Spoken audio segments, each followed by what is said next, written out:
Estamos de volta com mais um episódio do podcast Ligado em Série. Aqui comigo, Matheus Ramos. E olha só, Lucas Salles está de volta. Quem resolveu aparecer, né, Matheuzinho? Foi encontrado. Casa toda. Margarida apareceu. É isso aí. Olá, pessoal. Tudo bem, pessoal do Ligado em Série? Obrigado por você estar aqui ouvindo a gente. O Lucas aí é um Midas do entretenimento. Ele está na televisão, ele está no cinema, ele está em vários podcasts, ele está no rádio, ele está... Onde você não está, né, Lucas Salles? É isso aí. Eu não tô em casa. Não tá o único lugar que eu não tô em casa. Não tá gravando aqui com a gente, né, às vezes. Mas olha só. Mas eu tô muito feliz, graças a Deus. Essa semana é importante no mundo das séries e dos filmes. Do entretenimento em geral, né, cara? Finalmente chegando essa semana, HBO Max. Nossa, o streaming da HBO e da Warner Media, que tem tudo lá dentro. Os caras saem comprando tudo, compraram o Discovery. Quiser comprar a gente também, a gente vende. Então, assim... Total. Tá à venda, né? Essa semana é a semana, assim, que todo mundo aguardava e que talvez seja, assim, o primeiro serviço de streaming que já vai chegar estreando de cara, batendo de frente com os grandes. Amazon Prime, Netflix, né? Porque é um conteúdo que tem muita capilaridade, tem televisão, tem cinema, tem anime, tem documentário, tem tudo, os caras têm tudo. A Warner Media é um conglomerado. Brunão, só pra complementar, eu acho que o HBO Max tem tudo pra ser o aplicativo de streaming mais fodarástico que a gente vai ter em acesso, porque, na minha opinião, a HBO ela não tem essa demanda tão gigante quanto o Netflix tem e quanto a Amazon parece querer, o Amazon Prime Video parece querer ter, mas eles têm qualidade no que fazem, tanto que é um dos poucos documentários lançados no ano de 2019, que foi o do Neverland, parte 1 e 2, foi um dos mais comentados. Sim, o HBO lançou aquele ali, acabaram de lançar com a Mia Farrow. Gente, o HBO Max, pra mim... Do Allen vs. Farrow. Nossa, você tá... vamos lá, lembrando só aqui pra galera que a HBO Max, a HBO Go já existe hoje com todo o conteúdo da HBO, etc, né, R$35. Agora, a HBO Max é diferente, ela é um bem produto maior, né? diferente, embora todo mundo que já seja assinante hoje da HBO, dos pacotes HBO Go vão ter acesso à HBO Max, mas é um escopo muito maior. Ela tem o nome HBO dentro porque os conteúdos da HBO estão lá. É como se o HBO Max ele tivesse a HBO Go dentro. Mas ela tem muito mais coisa. É como se fosse a coluna vertebral ali desse serviço de streaming seria da Warner Media. O HBO e, cara, tudo que a Warner Media tem de então domínio, ela tem catálogos gigantescos, enormes. Ela tem DC Comics, ela tem os filmes da Warner Bros. Ela tem todos os canais da Turner. Ela tem... Cara, o Cartoon Network, né? A parte de Jovens desenhos, o Adult Swim, Rick and Morty, e assim, né? E tomara que venha o catálogo cheio, né? Não faça igual a Disney. Será que vai vir integral? Vai vir cheio, porque justamente, a primeira coisa que eu ia falar aqui, né? Nós estamos falando de HBO Max, mas a gente vai ter um episódio exclusivo para falar, né, do catálogo em si. A pauta hoje, eu acho que é uma das principais atrações do HBO Max, que nessa chegada deles, que é o especial de Friends, né, gente? Sim, claro. O tão esperado reencontro dos amigos. E assim, o fato do HBO estar estreando dia 29 é porque os direitos, né, das propriedades que eles tinham, se você for olhar nas outras plataformas, você vai ver que tem muita coisa saindo no dia 28, né? Ai, que legal! Então é por isso que veio essa data, né? Então tem direitos, igual a gente já explicou aqui, os direitos são localizados por território e por tempo.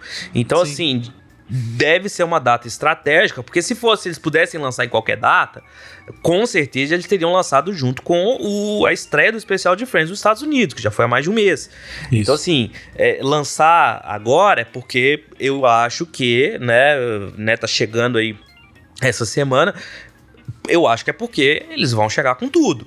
Né? Então você vê, já tem totalmente. Na cidade inteira tem propaganda, é o máximo da diversão, e também não fazia sentido eles entrarem, igual a gente falou lá atrás, com Disney Plus, com um catálogo limitado, com as séries que eles tinham, né, ainda sendo produzidas, exibidas, etc, né, que a gente até falou isso do Disney Plus logo que entrou, porque faltava isso. A Warner Media não, ela já chega com um catálogo pronto. Entendeu? E o Disney Plus, Brunão, teve também um equívoco, na minha opinião, lá nos Estados Unidos. Eu assinei pela primeira vez o Disney Plus nos Estados Unidos e, mesmo assim, no ano de 2019, teve uma espera pela virada do dia 1º de janeiro para que disponibilizassem quase que todos os filmes, todo o material. Tem a questão do direito, né? Eu fui tentar ver Jamaica Abaixo de Zero e não podia. Tinha que esperar 1º de janeiro para ver. Isso aí. É muito, muito louco. Mas, cara, o episódio hoje aqui é principalmente sobre Friends, né? Essa série de 94 que marcou a vida dos três aqui de formas diferentes, né? A nossa geração. Nós somos gerações um pouquinho diferentes. O Bruno talvez seja o cara que mais tenha participado de Friends desde o início. O Bruno é cringe, né? Essa é a verdade. O Bruno é cringe. eu confesso que eu sou velho o suficiente pra não entender essa gíria aí, mas tudo bem. Mas, então, mas o Bruno é cringe, então o Bruno e o Matheus são cringe. Eu sou semi-cringe. Está utilizando a gíria de forma inadequada, né? Novamente. Porque, inclusive, né, o Rich já explicou que seria cringe-worthy, né? E eu explicando isso, realmente, aí sim eu estou sendo cringe, mas cringe não tem a ver com a idade. Cringe é o famoso vergonha alheia, então não tem nada a ver com a idade, Lucas Salles. Né? Porque o senhor também consegue ser, Matheus, todo mundo consegue ser. Eu sou master cringe. E o Rich também foi com essa explicação de que é cringe word aí. Né? Porra, não, é cringe. E, bom, tem até uma série boa da Warner também, que espero que esteja lá, que é Fringe, gosto muito. Mas vamos lá, olha só. Especial de Friends. Já estreou, muita gente já viu, né? A gente recebeu o link de imprensa. Né, eu gostaria de ter visto, né, junto, eu vi no link de imprensa, com aquelas coisas e tal. Mas muita gente já viu, né? Assim, quem é fã de Friends não esperou, né, cara? Não esperou, não dá pra esperar. É igual o Mandalorian da Disney Plus, né? Cara, não ia esperar, né? O cara que é fã de Star Wars. Mas enfim, o fanzaço não esperou, né? A gente sabe disso. A verdade é que quem é fanzaço de Friends não esperou esse um mês aí pra assistir o reunion deles, o especial de Friends, mas... Chegou, mas tem muita gente que não sabe, tá aí, né, baixar, quem quis esperar. Muita gente esqueceu como é que baixa também. Claro. A preguiça, né, de baixar, de torrent, é chato. Né? Então, assim, bom, o fato é que chegou, a gente assistiu, né, a HBO mandou pra gente, a HBO Max mandou pra gente o link pra assistir o episódio, e cara, vamos lá, eu sou muito fã de Friends, muito. Eu sei de todos, já falei isso antes, já sei de todos os problemas que a série tem, ela envelheceu mal, ela é um retrato da sua época, ela tem diversos problemas com diversidade, tudo isso a gente já falou. Uma série muito antiga, né? Ela é quase do século passado, né? Exatamente, ela é lá de 94. Mas ela é uma série que foi muito marcante para a televisão, né? Da mesma forma que hoje é inegável você falar, por exemplo, falar uma coisa aqui, meu Deus, né? Cancela. The Cosby Show foi uma série muito marcante para a televisão. Sim, total. Né? A primeira série com uma família negra protagonista. Total. Hoje o cara tem problema pra caralho. Entendeu? Mas existiu. Não tem como fugir disso. É inegável, né? Friends foi boa e só lá pro final, lá pra 8ª, 9ª temporada, que eles falam, pô, a gente tem que ser mais diverso, porque o mundo estava começando a se atentar com relação a isso. Mas, até então, era esse tipo de série. Eu gosto muito de Friends. Muito, porque ela representou muito pra mim, sei dos problemas, mas a gente já falou de um episódio aqui sobre, né, produções que despertam aquela, né, aquela paixão, não necessariamente sempre boas, mas que despertam aquela, né, marcaram época, marcaram nossa vida de alguma forma. Eu acho que Friends foi essa série pra muita gente, né, tanto na época, quem acompanhou ao vivo e tal, quase ao vivo não, né, porque não passava ao vivo, mas assim, junto com os Estados Unidos ou com... Pô, é uma coisa que eu queria muito ter feito, cara. Queria muito. Tinha um gap pequeno quando estreava a série. No começo o gap era grande, não era na Warner, era no Sony. Na Sony, então você é novão, Lucas. Você não tá ligado. Não pagou. Cara, eu já na época, assim, eu importava DVD de Friends, porque não tinha. Caraca, entendeu? Olha só. Cara, vamos falar sobre isso. Qual foi a primeira experiência de Friends de cada um dos três aqui? Eu acho que isso é legal, pode conversar com a audiência aí. Eu tava, primeira vez que eu fui pra Disney, 94 mesmo, de 94 pra 95 na virada, a gente foi no final do ano. No ano de estreia de Friends. Mas ela já tinha alguns episódios no ar, e ela já era uma febre muito grande lá. Então, quando eu fui pra lá, não tinha internet, né? 94, não tinha porra nenhuma. Tinha quase nada, né? Quase não tinha celular direito, né? Exato. Era assim, era uma febre, todo mundo falando e tal. E um dia eu consegui chegar do parque e assistir a série. E eu fiquei maravilhado com aquilo, porque eu já gostava de sitcoms. Mas eu nunca... Aquela foi pra mim, tipo, a primeira sitcom mais adulta, sabe? Eu gostava e ao mesmo tempo House. Jovem, né? Ela é adulta e jovem, um jovem adulto, assim. Step by Step. Eu gostava dessa série, assim, Alf, a outra série lá da menina robô, a Vicky, Super Vicky e tal. Então eu já gostava do formato. E aí quando eu vi esse formato pela primeira vez numa série adulta, né? Eu lá lembrando que o Bruno já tinha 22 anos, né? Lá, né? 94. Tá bom. Valeu. Eu tava na idade da galera ali de Friends, né? Então comunicava muito com ele, né? Claro. Faz todo sentido. E eu fiquei maravilhado. Ele era velho pra estar na Disney, no caso, não pra ver Friends. Eu tava levando o grupo de crianças lá. Eu era E eu fiquei apaixonado com Friends. Sim. Tanto que eu fiquei, né, tentando pesquisar coisa. Tinha muito pouca coisa, né? Claro, já tinha internet, tá, gente? Mas tinha muito pouca coisa. Os sites eram assim, aqueles sites todos construídos em GIF. Então começou a pipocar fansite ao longo de 95, 96. E aí a série chegou pelo Sony e tal, mas você não assistia de uma forma assim, regular. Você não conseguia acompanhar, porque não dava pra saber. Enfim, vocês sabem como é que era, né? A gente já falou aqui sobre o que era assistir. E não dava pra comunicar tanto quanto hoje, né? Então, eu imagino que na época tinham poucas pessoas que compartilhavam desse gosto de assistir Friends como tu fazia, né? Então, não conseguia nem trocar essa ideia tanto, né? Eu criei o site por conta de Friends e outras séries, assim, tipo DLC e tal, mas, assim, Friends era a série que eu já gostava, e antes de eu criar o site, na época era o blog falando série, e depois ele virou Ligado em Série, eu criei uma newsletter chamada Friends Weekly. Olha e só, ela era toda bonitinha, feita num... cara, eu fazia num programa que tinha no Windows... enfim, que ficava tudo bonitinho, os designs e tal, e mandava a newsletter, porque era a única forma de comunicar, e as pessoas, assim, descobriam, aí pediam pra assinar e tal, mandava e-mail, e eu colocava as curiosidades, assim, a gente, na época, ainda... As curiosidades eram difíceis de achar. Hoje qualquer site tem curiosidade de Friends aos montes. Joga Friends no YouTube aí, tem 3 mil vídeos. Sim. E até muita coisa que eles falam no especial, entrando no especial, a gente já sabia, porque são coisas que rodaram na internet, porque a série foi muito famosa, né? Pouquíssima coisa do que passou lá eu não sabia. Então Friends foi a minha vida de séries, assim, ela que guiou minha vida de séries por muito tempo. Eu profissionalizei com DLC, igual eu já falei aqui, mas Friends foi a série que, assim, ela me guiou nesse mundo, então é por isso que eu gosto muito dela. Cara, eu vou falar o meu primeiro contato com Friends, eu deixo o depoimento do Luquinhas por último, então. Meu primeiro contato, cara, foi muito esquisito. Claro, eu já conhecia Friends de ouvir falar, nunca tinha assistido mesmo, assim, né? Então eu já vi passar na TV e tal, mas eu não considero meu primeiro contato de verdade, assim. A minha primeira imersão mesmo com Friends foi numa aula de inglês, eu fazia um curso de inglês, isso eu devia ter 9 anos de idade, uma coisa assim. Usavam muito. E, cara, minha professora era viciadíssima em Friends, ela tinha box lá com os DVDs, eu acho que talvez fosse até VHS na época, tá? Podia ser VHS, sim. Possivelmente VHS, tá? E assim, cara, ela botou pra gente assistir na aula, isso, e, cara, aquilo ali pra mim foi mágico, sabe? Foi minha primeira experiência... minha full experiência com uma série americana e que eu consegui entender. Friends, ele é muito bom pra isso, pra quem tá aprendendo inglês, tendo contato com a língua. Sim. Pra mim, pelo menos, serve muito bem, sabe? É um discurso do Barack Obama, sabe? De tão fácil, de gostoso de entender. Pra quem não tá entendendo, cara, vai ouvir um discurso do Barack Obama, parece que ele tá falando português, assim. Se tu tem um mínimo de contato com a língua inglesa, é muito fácil. E Friends, pra mim, foi isso, assim. E ela usava muito... Very good. Phrasal verbs e tal. Cara... maravilhoso. Phrasal verbs, olha aí o que o cara mandou aqui agora. A pronúncia do Mateuzinho é invejável. Depois de cringe-worthy, nós temos phrasal verbs. Past perfect. Cara, mas era maravilhoso. Eu já dei aula de inglês e eu era aluno de inglês. Eu fui procurar com a minha professora, eu fui falar com ela no final da aula, eu lembro assim, falei, cara, me me apresenta mais isso aí, me empresta esse material. E eu lembro que ela me emprestou. Eu realmente não lembro se era VHS ou era DVD já na época, tá?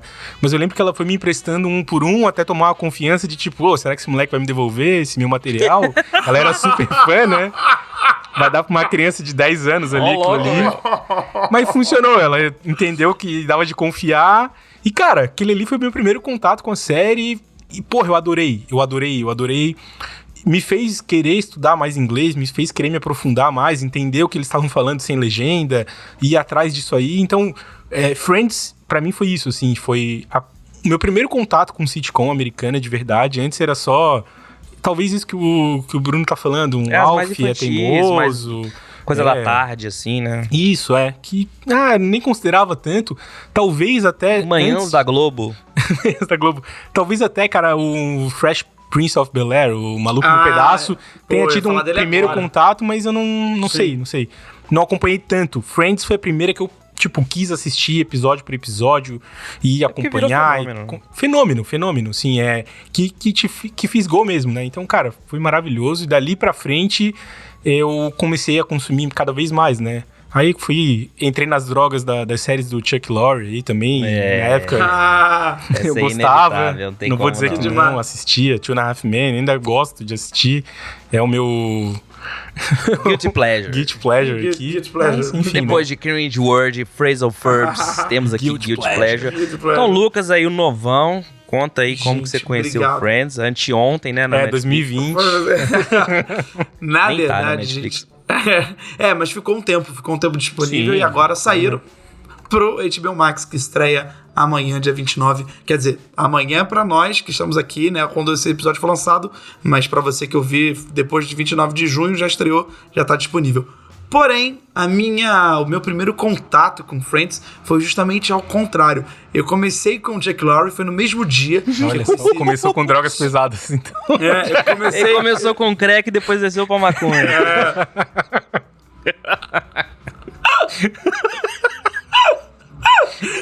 Primeira pessoa que eu conheço que começou no Friends por conta de... Foi no mesmo dia que eu conheci os dois. Foi no dia que eu conheci o 2.5 Men e depois passou Friends. Era o seguinte, minha avó... Tu já conheceu na Warner. Exatamente. A minha avó ia lá pra casa pra cuidar de mim e do meu irmão. Meu irmão devia ter 3 anos, 2 anos. Lembrando que a avó do Lucas é traficante, né? Não é essa avó. O Lucas não facilita pra gente. Depois a gente tem que ficar cortando aqui coisa que eu falo dele. Mas é literalmente um criado com vó. Né? Mas eu fui criado com vó. Total, né? É a piada do Rafael lá, né? Aprende do amigo do Lucas. Criado com vó, pô. Aprende a ver série com vó. Mas ela ia lá pra casa e ela amava ver série. Ela ama. Ela, inclusive, me influenciou muito no cinema, no gosto. E aí, um dia ela falou, vem cá ver essa série que tem um menino parecido com você. O do Chuck Lorre, do 2.5 Men. Verdade, é a cara do Jake.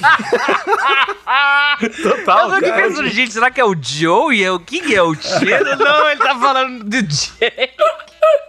E aí eu fui velho. Verdade, né? E eu não via nada legendado, imagina, eu não via nada legendado. Tudo dublado. Mas aí, na Warner era legendado no começo, só que foi dublar lá na frente. E aí eu não via nada legendado e eu comecei a ver legendado e me interessei. Eu gostava das risadas, da famosa clack. Gostava, achava bem gostoso, achava interessante. Como é que é? Clack. Clack. E o meu primeiro contato, de fato, com sitcom, antes que eu tivesse noção do que era uma sitcom, foi com o Maluco no Pedaço, Eu Patroa as Crianças, a gente via nas tardes do SBT. SBT, isso aí. E aí depois eu fui ver o 2.5 Men, Friends, e vi que era diferente, em outra qualidade, porque Maluco no Pedaço foi filmado nos anos 90, então, anos 80, 90, então era realmente bem, bem antigo. E qualidade técnica, né? Porque o humor das duas era muito bom. Maravilhoso. Mas uma diferença de qualidade de produção, assim, né? Isso. Inclusive, HBO Max vai ter reunion também do Maluco no Pedaço, né? Vai ter Fresh Prince of Bel-Air. Isso. Vai ter né? Vai ter. O especial de reunion dele já saiu, né? Já foi lançado nos Estados Unidos. Vai ter a série também, gente. Vai ter a série, vai ser. Esse aí vai ser. Eu vou pagar muito pau. Então é que eu ia chegar nesse assunto. E aí eu vi 2.5 Men, logo em seguida veio o episódio de Friends. E eu não entendia muito. Eu tinha 9 anos. Então, gente, meu primeiro contato com Friends não foi legal. Não me fisgou. Não fisgou. Porém, depois, com 15 anos, 16, eu tava lá zapeando a televisão e vi novamente um episódio de Friends e me pegou. Falei, interessante. Anteontem, 15, Anteontem.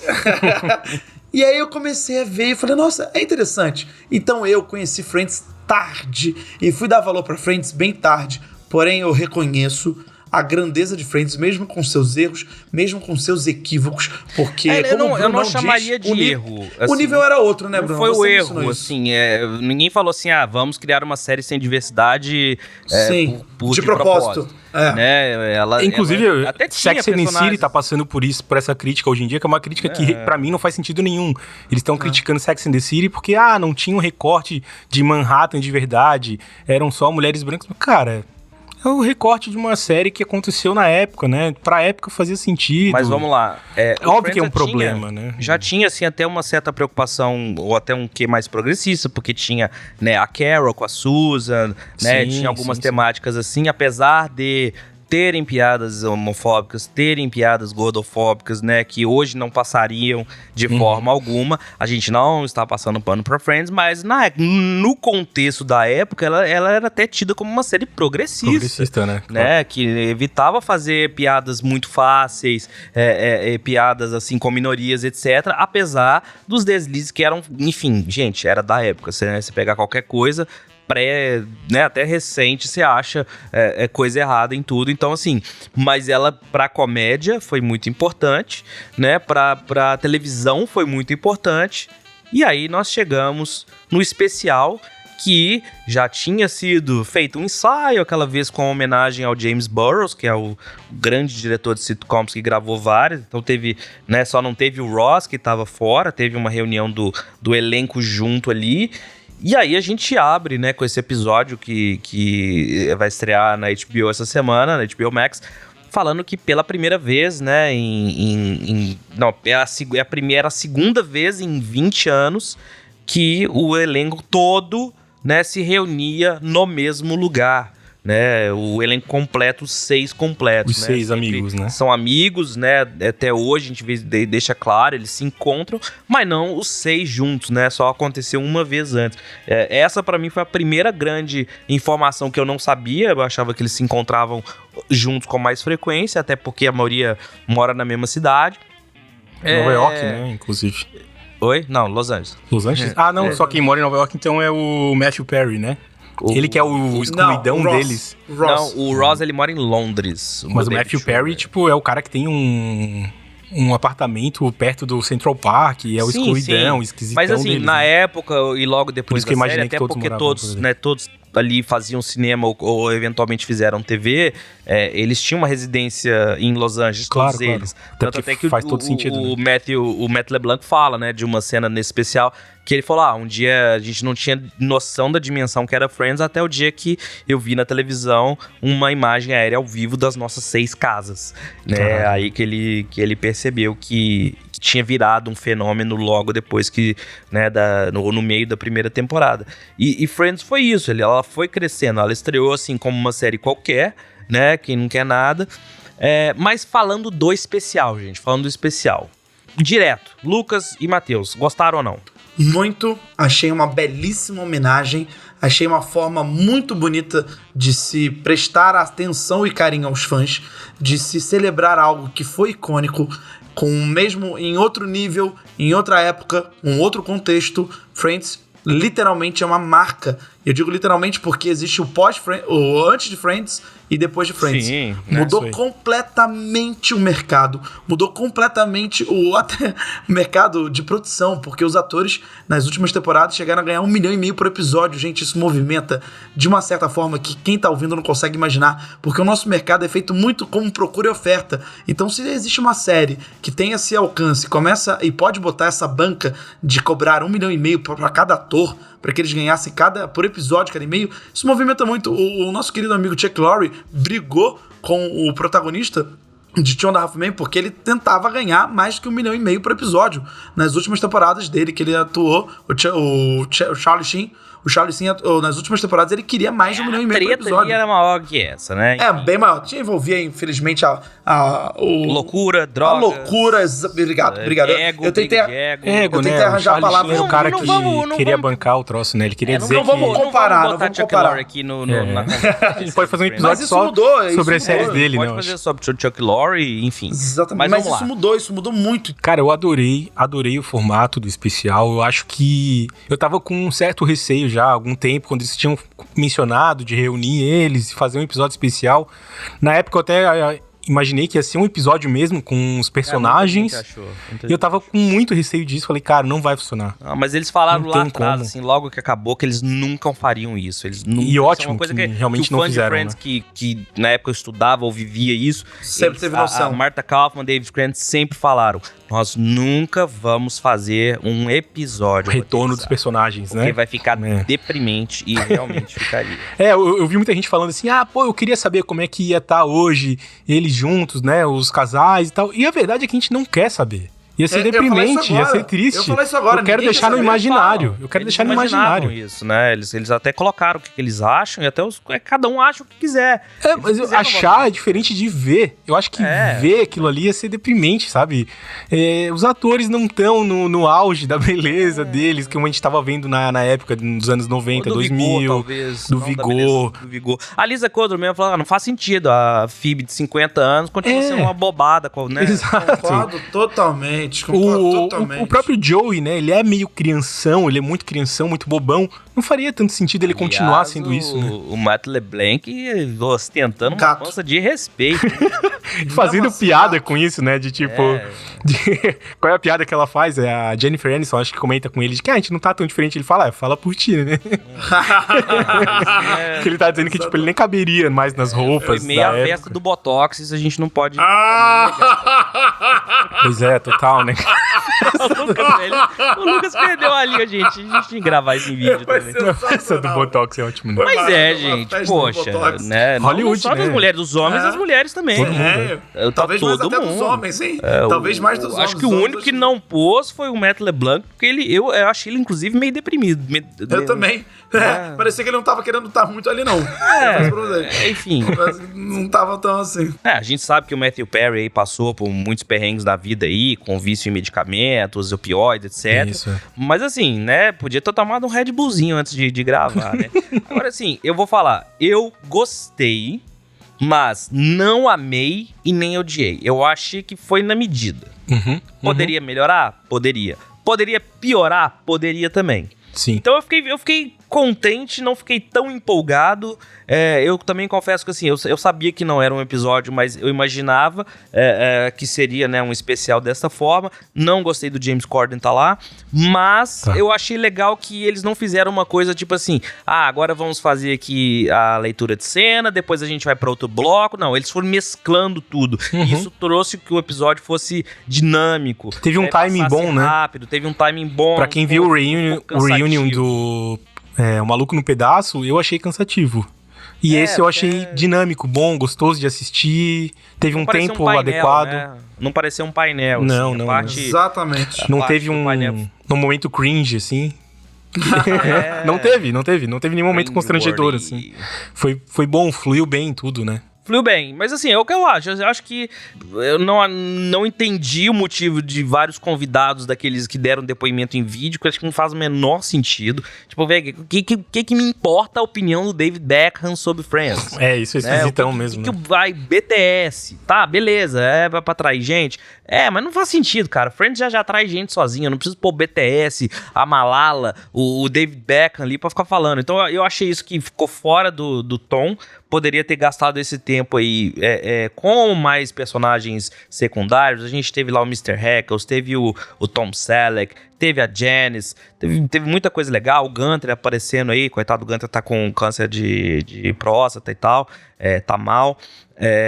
Então assim, eu acho que podiam ter gastado mais tempo, né, trazendo mais os outros personagens que povoavam. Pô, o Paul Rudd não apareceu, muita gente que poderia ter aparecido não apareceu, Jon Favreau não apareceu. Então, eu acho que eles podiam ter usado melhor esse tempo dos depoimentos de imagem. Eu não gostei daquilo, não. Olha, faz muito sentido. Não, concordo com o Bruno, né? Uma pena que, tipo, os convidados que a gente queria ter visto, infelizmente não apareceram em tanto, e realmente apareceu uma galera que não faz sentido, né? Mas talvez a tentativa de, tipo, trazer novidade pro negócio, dizer que ia mostrar que, ó, novidade, impactou Friends, tanto o Justin Bieber, que é super novo. Não tem mais novidade o suficiente do que você tá reunindo um elenco de umas das maiores sitcoms todos É o que chama de fato, né? Não é pela o primeira vez em 20 anos. Eu não preciso do Justin Bieber. Eu não preciso daquela outra... Cara, Cindy Crawford apareceu ali. Cara, Lady Gaga. Não, a Lady Gaga foi até legal, porque... Foi demais pra cantar. Por conta da falta de diversidade racial de Friends, eles botaram enfim, toda a parte de diversidade na Phoebe, que era diferente, que era uma pessoa, né, mais queer hoje, mais aberta a tudo. Então, e aí a Lady Gaga, eu achei bonitinho. Eu achei o único momento que o convidado justificou estar ali. Não, e provavelmente a Lady Gaga realmente era fã de Friends naquela época e gostava. Acho que todo mundo era, né, cara? Se não fosse um cachezinho da Warner Media pra no meio da pandemia, não cai mal pra ninguém, né, Lucas? Porra, tá bom pra caralho. Tá ruim, não. Se não fosse Friends no meio da pandemia, sem trabalho, sem show, você acha que...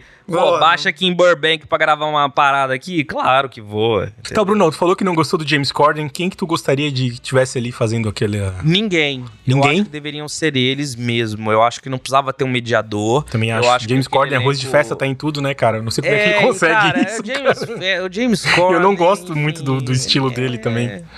Assim, ele cumpre o papel, mas acho que não precisava, entendeu? Não precisava ser ele. Tomou um tempo de tela que não precisava ser dele, podia ser mais do elenco, né? Não precisava, cara. É um elenco que tem uma química própria, que tem uma vida tem própria. Talento pra caramba, né? Não precisa de mediador, não precisa de escada, sabe? Eles mesmos, você vê, até no momento que eles estão sozinhos no estúdio, que eu acho que foi uma ideia talvez a mais genial de todas, soltar os caras no estúdio e deixar eles lá. Sim, entendeu? deixar os amigos serem amigos, né? Reviver um dos melhores episódios pra mim, que é o The One in the Wambers, que tem o quiz, né, que eles perdem o apartamento, elas perdem o apartamento. Acho que pra mim aquilo foi ótimo, mas deixaram eles soltos lá, revivendo as coisas, gravando meio de longe, assim. Aquilo por si funciona, mostra como que esse time funciona. E, eles têm interação mesmo depois de todos esses anos, mostra que os caras em minutos rola a interação deles, igual um time de futebol que tá muito bem, funcionando muito bem junto, assim, né? É muito louco, é o time...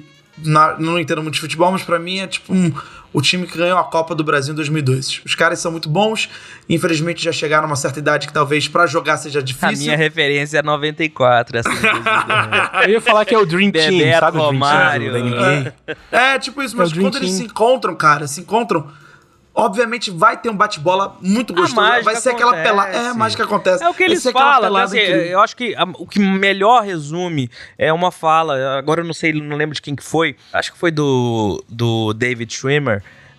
Que assim, bom, quando eles estão num jantar ou um evento e aparece um outro friend, a noite acabou para as outras pessoas. Eles vão ficar juntos, eles vão só falar daquilo, porque eles compartilharam, né? Mais do que a gente, os 6 ali, compartilharam com algo que foi muito especial para se esses 10 anos foram marcantes pra gente, imagina pra eles, né? Mudou a vida deles, mudou a vida dos caras. Né? Os 6 ali têm uma conexão especial pra vida. E eu acho que é isso que eu gostei nesse episódio. Mais do que as brincadeiras e reviver e contar algumas histórias, tirando aquela do crush da Rachel com o Ross, que eu não sabia, que eles, né, oficializaram, achei legal, porque na época, enfim, tinha Brad Pitt, tanto de coisa não podia falar.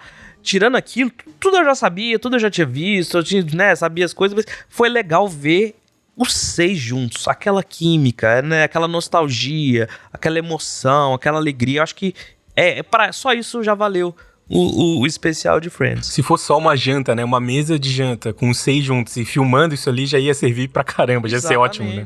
Não precisava ter roteiro. Não precisa de nada, os caras já estão prontos. Muito bom, muito bom. É isso aí. HBO Max chegando, a gente vai dar uma vasculhada no catálogo, vamos debulhar aquilo essa semana e na próxima semana a gente volta falando o que a gente achou de legal. E aí, vale ou não vale a pena, né? Do HBO Max. Muito bom, muito bom. Aí. Vamos lá? Então até a próxima, galera. Lucas Salles, se a gente não te ver mais esse ano, um abraço pra você. Bom Natal. Feliz Natal. Feliz Ano Novo. Até a próxima. Valeu, galera. Valeu, tchau, tchau.